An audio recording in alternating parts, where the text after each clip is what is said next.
I'm Mark Gagan, and you're listening to the Voice of Insurance podcast, produced in association with Advantage Go. Release your underwriters to underwrite with Advantage Go's underwriting platform.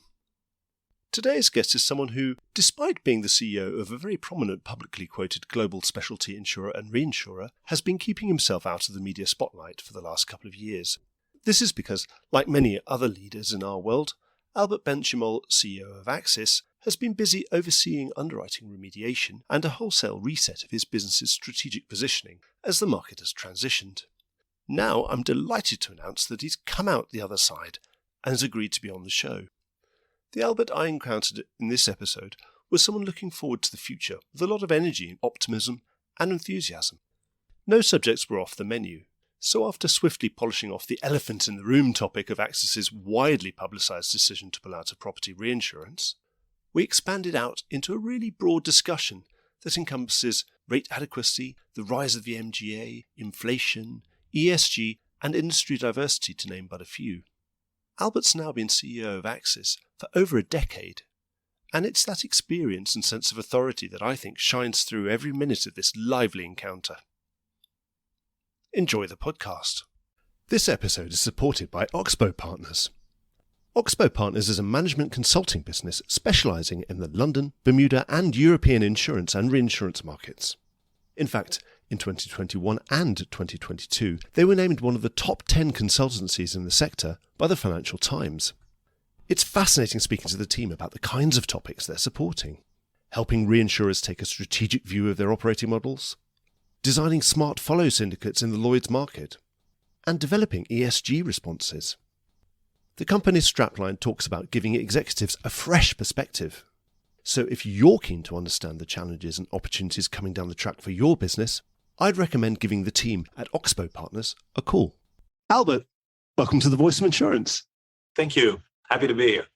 I've got to ask you the first question, something I'm sure you've been asked a huge amount recently because it's sort of a topic that everyone's been talking about, and that is the decision to pull out of property reinsurance entirely.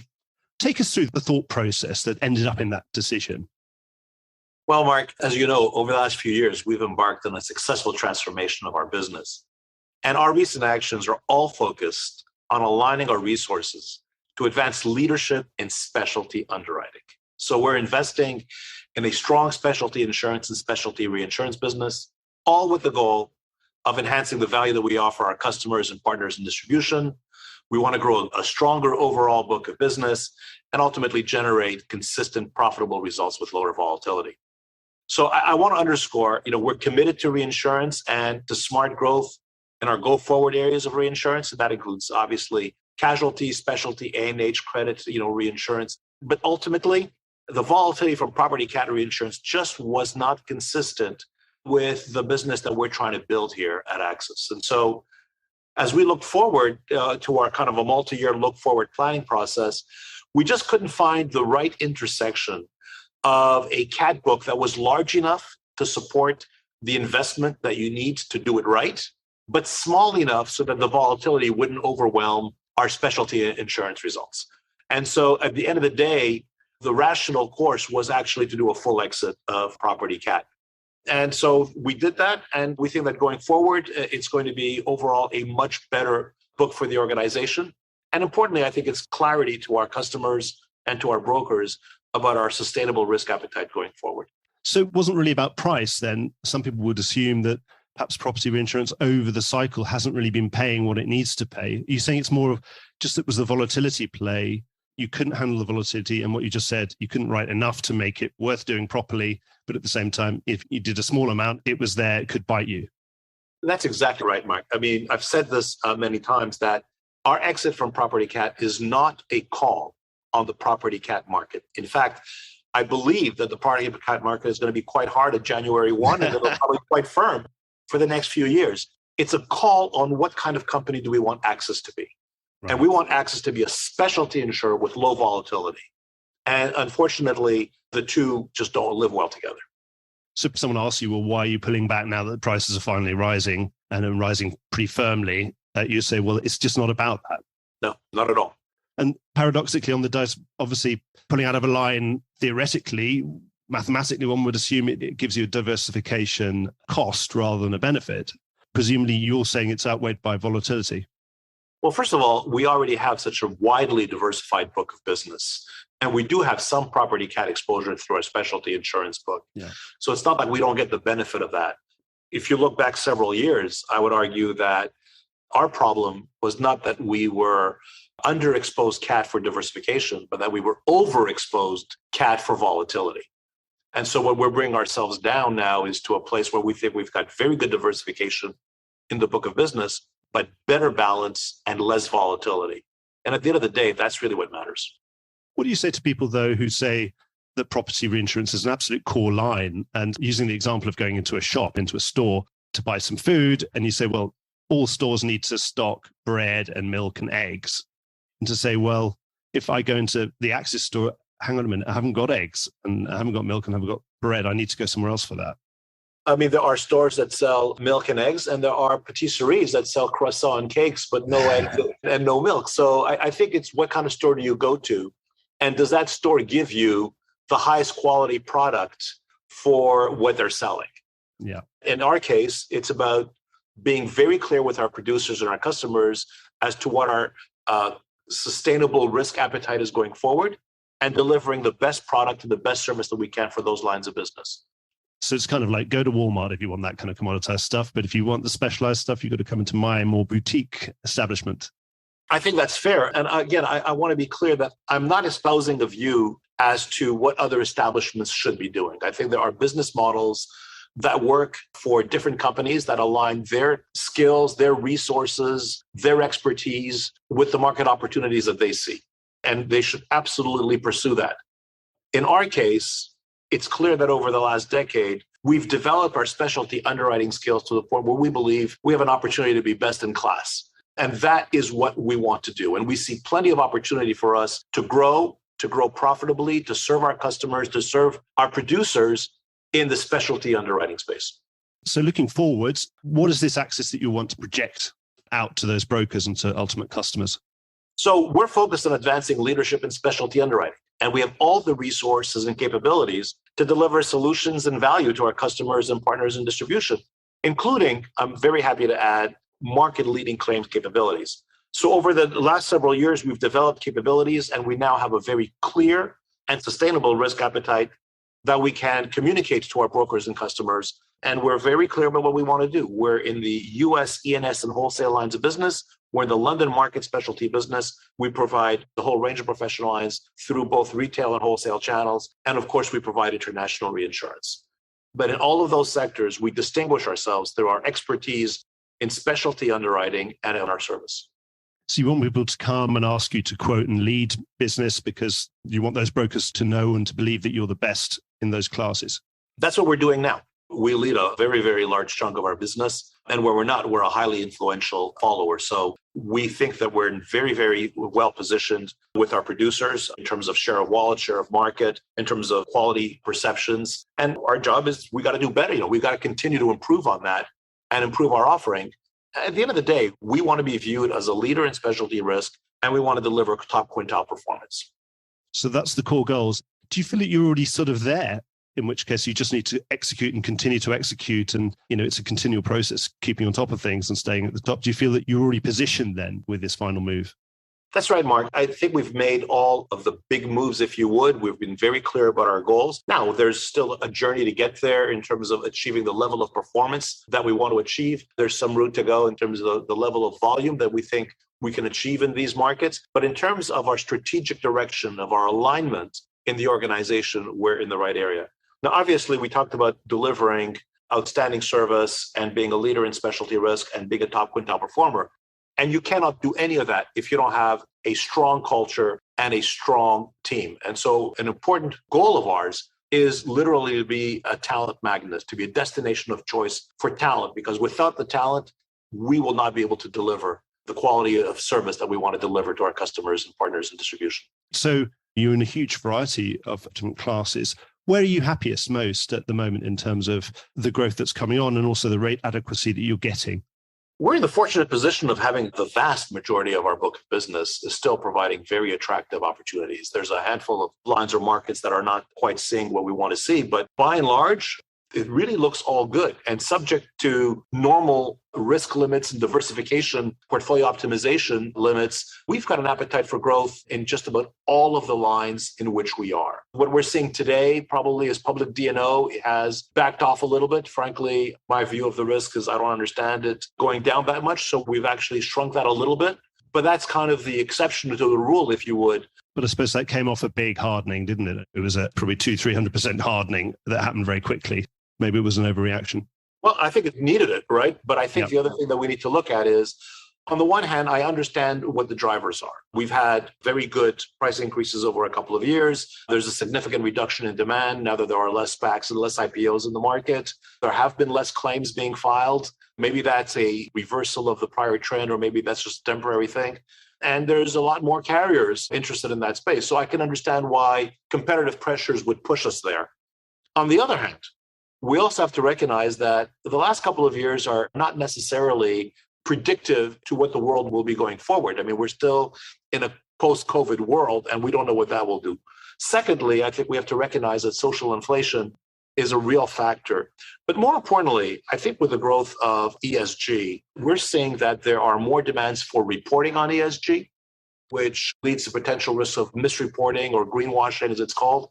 But we're also seeing, very interestingly, is that activists are now more engaged in suing boards and suing companies to try and promote their actions. So there are a number of factors that we see that could drive additional risk going forward.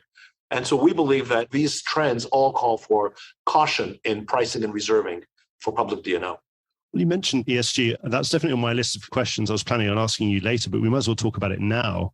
Many in the market are describing ESG and all the changes and transition that it's going to bring about as being a really great opportunity for underwriters. And do you agree with that assessment, or do you think we're being over-optimistic?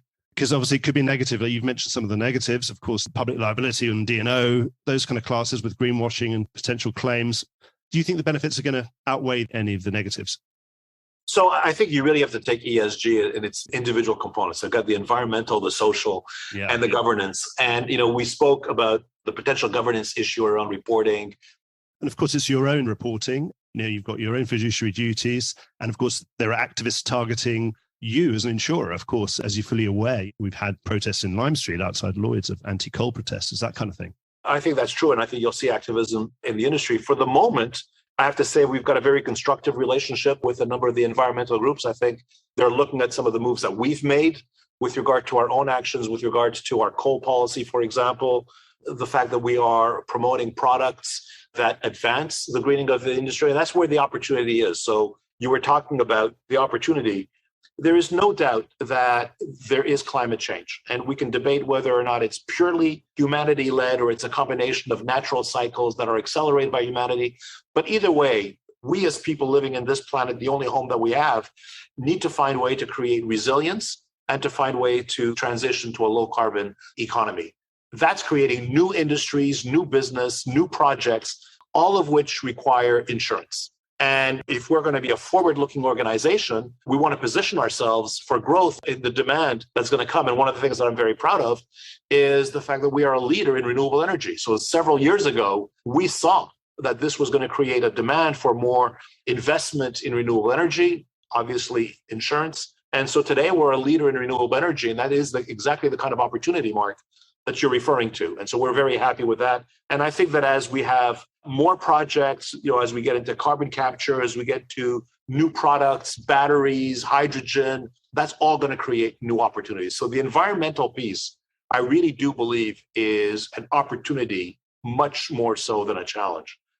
I think on the social piece, I think we as an industry have not covered ourselves in glory. I think that if you look at the top of both our organization and the industry in general, we don't have sufficient diversity in those roles. And I think we have an obligation to step it up.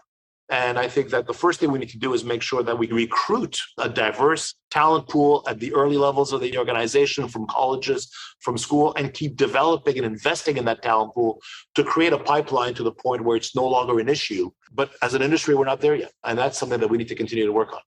On that side of things, what are you doing to help address those problems and the S part in your own organization? Some of the most common reasons cited for perhaps, gender disparity at high levels of an organization, again, which I agree with you wholeheartedly, all you have to do is scroll down my podcast, which is mostly CEOs, and you'll see people who look rather like you and rather like me, Albert. And it's a bit depressing when I scroll down for 2 whole screens and there's not enough people who don't look like us.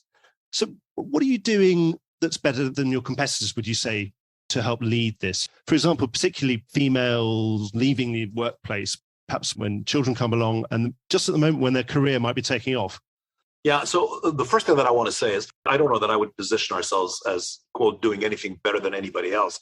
I think we all have our journey to take, and certainly we're committed to our journey. But to your point, it's got to be a multi-strategy that you put in place to move forward. So let's talk about that. Again, number one, I think we're not going to solve centuries of discrimination in 3 or 4 years. And the first thing we need to do is we need to create a very healthy pipeline of diverse talent. Back to going to schools and explaining to people how exciting the insurance industry is and making sure that we recruit them and invest in them and mentor them and build that pipeline over time. That's number one. Number two, we've made it a commitment that whenever we have an important position, we've got to create a broadly diverse slate. And we have to challenge ourselves that, yes, we have good people here, but let's use this opportunity to go outside and see what's out there.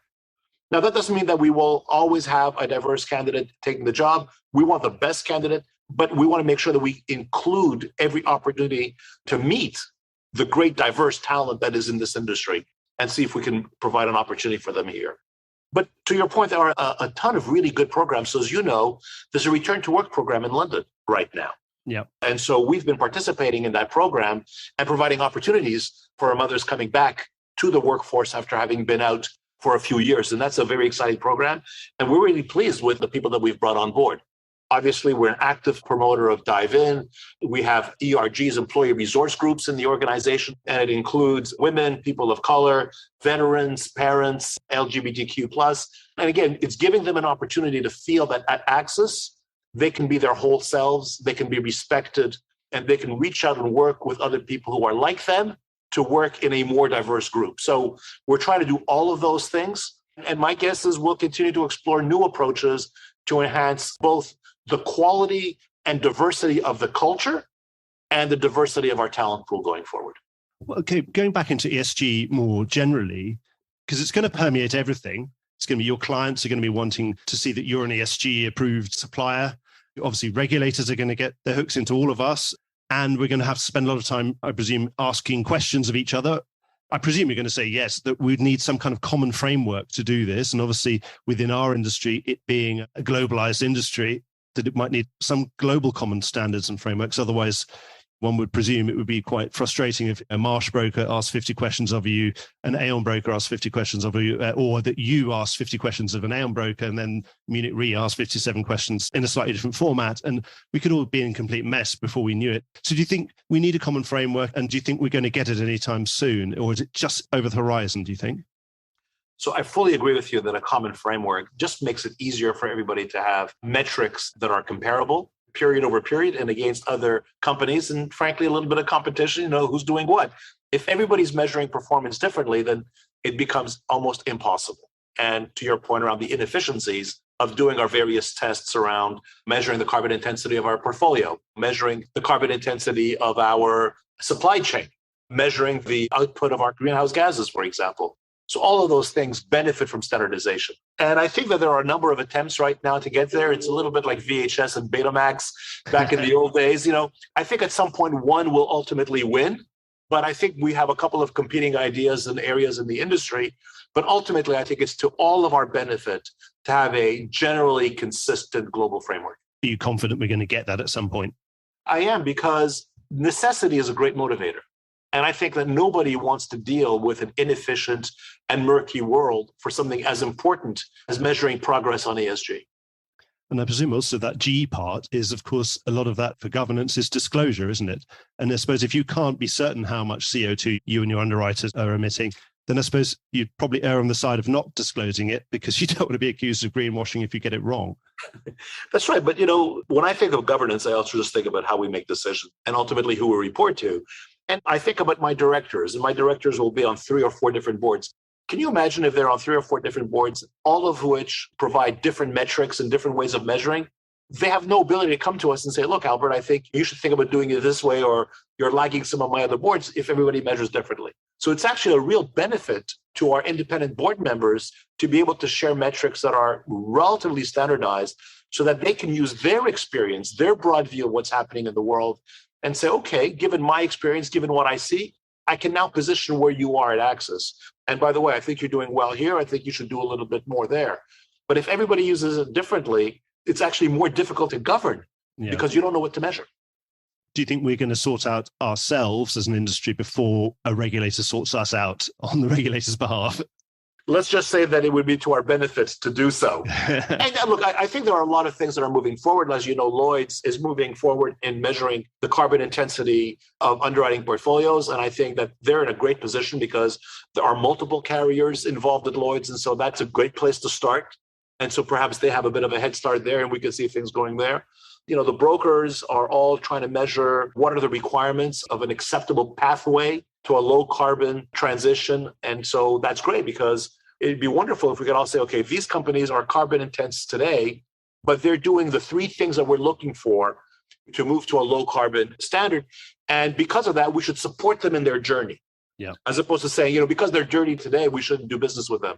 Quite the opposite. Our job is to help people transition from a high carbon economy to a low carbon economy. And so, again, it'd be great to be able to say, these people are trying hard, they're meeting the standards, let's support them in their journey. Let's get back to the market. Obviously, you've transitioned into specialty. It's been a great place to be. Obviously, we've had a higher percentage of business moving into E&S, into specialty markets generally around the world. Do you think this is one of these cyclical things that ebbs and flows and comes and goes, or is there something more secular at work here? My personal view is that there is a secular move, and then that's accelerated, if you would, in some cases by cyclical moves. So if you look at the E&S market in the US, since 2005 at least, has grown at a much faster pace than the commercial insurance world. Yeah. And why is that? Well, there's a lot of complexity. There's a lot of innovation, by the way. So a lot of new industries that are out there that are not necessarily well covered by the standard commercial world, number one. Number two is that as large commercial insurers become larger through acquisition, they tend to focus on productivity and efficiency. And when they do that, they find that small books of business that are complex, that require a lot of human engagement, individual negotiation, and so on, to them at that point almost becomes not worth the money. Yeah. It's just not big enough for a multi-billion-dollar company to worry about a highly complex, several $100 million book of business. And so they kind of walk away from that over time. It moves into the E&S market, but that's our target zone. And so it's great for us. And so we've seen that our target market has actually grown over the last several years. Now, within that secular change, there will be some acceleration of risk going into the E&S and wholesale market as markets firm and standard carriers get a little bit tighter. And then over time, they'll start to get back into it. So there is some cyclicality, but I would say that the longer term trend is that we're seeing more complex business go into the E&S and wholesale market. And that's really good for Axis because that's what we do best. Yes, if these guys can't make 100 million books of business, if you aggregate a few of those, pretty soon you're talking about something that probably is worth investing in and having the expertise to do. That's exactly right. Another thing that's been explosive growth, probably part of the same trend, is this massive growth we've had in these hybrid and fronting carriers, partly because of MGA, backing MGAs and then connecting them to reinsurance and other capital. What do you think's behind that? Again, is that a cyclical or secular thing? Big numbers have come out very quickly, which is often slightly a red flag, one might say, but I'd love to have your view on it. I think it's a little bit of follow the money. I think that we've seen that in recent years, MGA valuations have increased substantially. And so there's a lot of entrepreneurial interest in creating MGAs to take advantage of this investor interest in MGAs. That would be number one. And I think that number two is the fact that in the last few years, we've had a firming market, and that would create some opportunities for new capacity to come in. Number three, I would say that if you look at the distribution of our industry, there's been significant concentration in the top five in both the retail and the wholesale markets. You know, Marsh & Willis and, Amwins, CRC, RT, for example. And there's probably not much more growth opportunity through market share gains for those brokers. And so how do they drive growth? And so they're driving growth by working into growth of the MGA markets. And if you're looking at the MGAs today, some of the largest MGAs are part of large brokers. Yeah. So for them, it's the next level of growth. And then finally, there's interest in reinsurers and providers of capacity to access risk. And the MGA is a very quick way to access risk and grow a book of business. But you're not in any way responsible for this by backing some of these MGAs, or do you feel you have to be agnostic? If there's a good proposition, you should always underwrite it, I presume, as long as it fits your appetites. We actually have a position on MGAs. If you're going to be a specialty underwriter, the first thing you ask yourself is, how do I add value? And we add value through the quality of our underwriters and the problem solvings and the solutions they offer. So by and large, where we have the capability in-house to provide solutions through our underwriters, that is our first choice. Now, there will be some markets where we may not have the right expertise, or our appetite for that risk is sufficiently small that we couldn't afford to put in all the right expertise to do it right. Or there are some markets where certain program managers have a preferred access to a client base that we could naturally achieve through our brokerage. So in those three areas, we're happy to work with program managers and MGAs because it complements our book of business that we write through our underwriters. But we will not want to give capital to an MGA to compete with our own underwriters. And you wouldn't start an MGA unit, a specific MGA unit. Other carriers have done. That's not the sort of thing you do? We have a program unit to manage our program managers, of course, because there is absolutely a role for program managers and MGAs within our portfolio. Yeah. But it is to complement the capabilities that we have in-house through our underwriters. But you wouldn't be sort of actively incubating, encouraging those to exist? We do not do that. Obviously, we were talking about the growth of specialty and the nature of risk changing. And of course, I think the poster child for that would be cyber. It couldn't be more specialty and it couldn't be more relevant to today. A naturally growing risk that as the digital world has come into view and has taken over our lives in many ways. And you're a market leader in cyber. I've had Dan Truman on the show twice, and he's certainly one of the elder statesmen of that marketplace. I was wondering, it seems that that's a market that could eventually hit the buffers on growth because it may run out of capacity at some point. And obviously the key to unlocking the capacity might be something like ILS, but also in order to get that, we need to get a handle on systemic risk in cyber and to get new investors and new capital comfortable with that risk. Like in the way that in the mid-90s, the work that RMS and AIR did got new capital comfortable with property cat risk. They felt it was being properly measured and properly priced and properly understood. How close do you think we are in cyber to unlocking that new capacity that we probably will need if we're going to keep growing at this rate? Well, let me first just comment on your question. So I absolutely agree that cyber is going to be a very, very important, if not the most important line going forward. My view is that cyber is to the 21st century what property was to the 20th century. Yeah, absolutely. And there's huge demand, number one. Number two, thank you so much for recognizing Dan Truman and our cyber team. We really do have what I think is a world-class cyber organization. But to your point, cyber has, for almost all time, been profitable on an attritional basis. Yeah. But 2-3 years ago, I think those of us who are specialists in the field were developing more models and developing these tail scenarios. And that's where we started to be concerned as to the potential size of the tail scenarios. Now, there's been a lot of progress in modeling over the last 2-3 years. And I'm happy to say that the view today, the majority view today, is that the tail scenarios are probably less painful than we would have feared 2 years ago. Yeah. So that's a positive. But we also have to recognize that this is modeling, that there isn't 100 years of experience in this. And more importantly, that this is not about luck.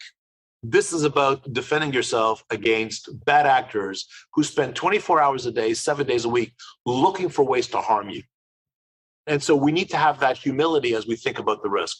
And so therefore, there are a number of tail scenarios that require significant capacity. And so our industry needs to gather more capacity in support of cyber, and in particular for the tail scenarios. And to your point, I think that we need to first gather all of the capacity that's available in the insurance and the reinsurance space. Then we're going to need to find ways to generate an ILS market that can gather a significant amount of funds. And at some point, we may need some sort of partnership with governments, public-private partnerships, to provide that capacity. And we have to work through all of those.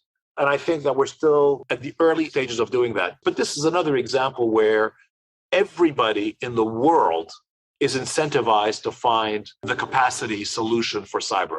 Whether it's the brokers who want to place it, it's the insurance carriers who want to participate in that, and even governments who want to make sure that their economies are protected in the event of a tail scenario. So my hope is that we will ultimately get there. I think we're all trying to find ways to do it. It's still in the early stages, but I have a great belief that given the unity of need for a solution, that we will ultimately find one. Do you think with governments you have to wait for the actual tail loss to appear before activity happens? Yes, I have to say I've been actually quite disappointed at the lack of engagement of governments, even with the pandemic. When we were in the middle of COVID, there was still no interest in saying, well, how do we make sure we're ready for the next one? And by the way, and while we're thinking about that, why don't we talk about both COVID or another health pandemic and cyber, because it's basically the same principles. We've now learned that there are risks that know no geographical boundary and that don't necessarily work with traditional exposure management tools. So how do we deal with that? Where the world is today, I have to say, politicians seem to have their heads focused on a million other things. But I go back and remember the value of the aviation programs in TRIA. Post-World Trade Center, let's be honest, the insurance space was absolutely frozen. And with TRIA, the government saying, look, we need you to do this. We want you to do this. And if it's big enough, we'll help you. And that really released the entrepreneurial juices of the insurance industry. And it got back into the aviation market and allowed planes to get back in the air. It provided property insurance and so on. And to this day, TRIA never paid a single penny on a loss. In London, you've got Pool Re, again, providing comfort that if anything big happens, Pool Re is there. And as you know, over these last few years, Pool Re has built a significant surplus. So there is an opportunity to provide that accelerant to allow the insurance industry to do its best work. And ultimately, if we do it right, private enterprise will provide the majority of the solution. But I think a little help wouldn't hurt. Obviously, governments are always busy, and you can imagine they're pretty busy. We just have the pandemic, and now we're having this post-pandemic inflationary period, the likes of which we haven't seen since the late 70s or perhaps mid to late 80s. How are you responding to global inflation? What are the sort of benign scenarios that might happen, and what are the worst ones, and how are you preparing for all of those? Well, the most important issue around inflation is you've got to monitor it and just stay on top of it. This is something that you absolutely cannot let loose, because once it goes ahead of you, it becomes very, very difficult to catch up, which is, by the way, one of the reasons that I believe that rate actions will continue in the foreseeable future, because this industry has a pretty good track record of managing with inflation once it's aware that it's present. Really important for us in the insurance industry is to monitor the actual price of exposures to avoid underinsurance. That's really important. Secondly, is to monitor the loss trends and make sure that we price and ultimately reserve appropriately for those loss trends. And as long as we can stay on top of that, as we have, I believe that we can do very well. I think that the best scenario, if you will, is that over time, inflation recedes, we get more comfortable with loss trends, pricing increases can reduce, and the losses that we are paying today stay within the carried reserves that we set up for prior years. Because obviously in the prior years, we weren't projecting for the highest inflation in 40 years coming up in 21, 22, 23. So that's the best scenario. The worst scenario is that inflation continues at these high levels. Number one, it's very likely that at that point, some of the reserves set for prior year claims may prove to be insufficient, for which the industry will have to then add to reserves. And then the other issue is that the insurance industry would then have to play catch up in terms of measuring exposure and pricing for loss trends. Yeah. And that would mean that, we're going to be chasing ourselves, and that would mean several steps of pricing increases to correct and rebalance the portfolios. And sometimes things like that do come with some limits in capacity as people try to understand the risks that they go through. Do we get into a political risk scenario? Because obviously when you're compounding increases, obviously oil and gas companies and energy companies are really not popular at the moment as people's bills are going through the roof.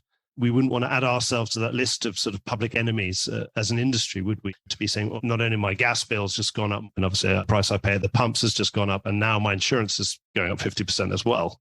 I appreciate what you're saying. I would say, however, that our industry, number one, has never shined with excess profitability. So I think that we can demonstrate what we're doing. But more importantly, our social purpose in insurance is to mutualize risk. It's not to subsidize risk. And at the end of the day, if there is inflation, it's a societal problem and we all have to manage it. And what we do in the insurance industry is we take like-minded risk bearers and go, as a group, you folks are going to pay $500 million in claims over the next year. So my job is to collect from you a little bit over $500 million so that I can ultimately redistribute those premiums into the claims that are out there. We can't go to these people and say, you're going to pay $500 million in claims and we'll charge you 400. That is not our social purpose. But to your point, one of the things that I feel really good about at Axis is that because we are in the E&S and wholesale world, we actually have a little bit more pricing freedoms than some of the more traditional personal and standard commercial lines. Yeah. Obviously, when you're talking about redistributing premiums, you were very vocal on this 3 or 4 years ago, or before the pandemic. I remember chairing you in a conference, very vocal on this question of the expense ratio of the industry and how too much of that premium was being spent on administering and distributing those insurance policies. So, too much of that 500 million was going to the brokers and our own costs. We've had progress on that. Of course, observers might say that's due to price increases. Has any of that progress on expenses been secular rather than cyclical? So I think there's a combination of both cyclical and secular. So I think in the cyclical, generally, in a hard market, commissions tend to stay flat or go down. So from a brokerage commission basis, that's been quite good over the last 2-3 years. In a soft market, commissions tend to go up. That's just natural. But I think the encouraging longer term trend is the use of technology, digital, data and analytics to accelerate processes, to achieve core sustainable efficiencies. And I think we're still very early on in the process of doing that. Albert, you say technology was at the early stages, so you expect a lot more to come. There are a lot of digital initiatives that are just really getting going now. Are you optimistic that we're in a good point now that some of these investments are really going to produce some serious returns and we're going to start knocking points off? Absolutely. I really do believe that there is progress to come. Now, it's not going to cut our G&A ratio in half, but I think there is an opportunity to see over several years the shaving of 1 or 2 or 3 points as we go forward. And my hope is that the carriers do that, but also the brokers. And as the brokers achieve their efficiency, they may be able to sustain their margins and their return on capital with less absolute commission rates. And ultimately, we can take all of those savings and give it back to our customers, ultimately through a higher loss ratio. My view has been and continues to be that we can increase the attractiveness of our line of business if we can demonstrate to our clients that the majority of their premiums ultimately go back to them in claims, and that we do that efficiently. If we go to an industry group and say, we're going to pay you less than 50% of your premiums in claims, what they're going to say is, thanks very much, we'll create our own mutual. We got to demonstrate to them that it is a strong value proposition, and we can deliver that value proposition by being efficient in the way we deliver our product. Are you optimistic about intermediaries competing away or becoming efficient enough to get rid of a lot of their commissions? And some prominent brokers are quite vocal on this. Someone like David Howden has said that as the market digitizes, some of our commissions will tend almost to zero because there'll be zero frictional costs, and we'll end up with more like when you go on the stock exchange. When you go and buy stocks and shares, you can go to Robinhood and you don't have to pay anything. Do you think that brokers are going to resist that right until the end? I think competition will serve its purpose. And I think ultimately it's going to be difficult to convince customers that if it costs you X to deliver a product, that you should be charging 5X or 10X. So I think we'll let competition do it. I want to be very clear. There's a lot more value that brokers provide than simply the transactional piece. It's the advisory piece, the structuring piece. And so they deserve to be adequately compensated for that. But if there are efficiencies to be made, ultimately it should be the customer who benefits from that. One last question. Obviously, sadly, we're just coming through 6 months since the beginning of the Russian-Ukrainian war. Is that a big watershed kind of loss, do you think? Or is it just a business as usual loss for anyone who's in the business of underwriting war or political risk? So unfortunately, I think of the Ukraine war as business as usual. And when you think about it, over the last couple of years, we've had COVID, we've had the Ukraine war, and we've had significant inflation. But to me, what it reminds us of is the role that we play in the global economy. And, we stand behind our customers, we support our customers, and that's where the value of the industry is.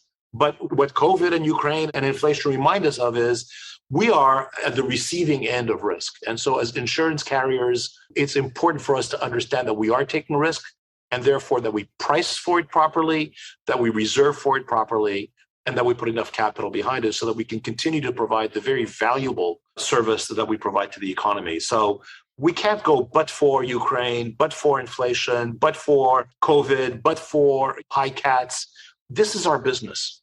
And we need to stand by our customers, but our customers need to understand also that we need to price appropriately for those risks because we intend to deliver on our promise when the loss comes. Well, I think that seems like a really good place to end, Albert. I really want to thank you for giving up the time. And I hope we don't wait another 2.5 years before you come on the show. I've missed talking to you, so I'm really glad to have reconnected after all this time. Thank you so much, and good luck with everything. And come back and give us a full report.